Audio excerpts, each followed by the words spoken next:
നമുക്ക് എന്തെങ്കിലും ഒരു മുറിവൊക്കെ പറ്റിയിട്ടുണ്ടെങ്കിൽ അത് നമ്മൾ സ്വയം ഹീൽ ചെയ്ത് കഴിയുമ്പോൾ നമുക്ക് അതിനൊരു കോൺഫിഡൻസ് കൂടുതലായിരിക്കും അല്ലേ. എന്ത് മുറിവാണെങ്കിലും അതൊക്കെ ഒന്ന് ഉണങ്ങി കഴിയുമ്പോൾ നമുക്ക് പിന്നെ അങ്ങനെ ഒരു മുറിവ് ഉണ്ടാവാതിരിക്കാൻ നമ്മൾ ശ്രമിക്കും.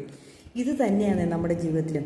നമ്മുടെ ജീവിതത്തിൽ ആരെങ്കിലുമൊക്കെ ഏതെങ്കിലുമൊക്കെ വ്യക്തികളോ അല്ലെങ്കിൽ എന്തെങ്കിലുമൊക്കെ സംഭവങ്ങളോ നമ്മുടെ ജീവിതത്തിൽ ഒരു മുറിവ് ഏൽപ്പിച്ചിട്ടുണ്ടെങ്കിൽ അത് നമ്മൾ സ്വയം ഹീൽ ചെയ്ത് രക്ഷപ്പെട്ടു പോന്നിട്ടുണ്ടെങ്കിൽ പിന്നെ നമ്മളെ ആർക്കും തളർത്താൻ സാധിക്കില്ല.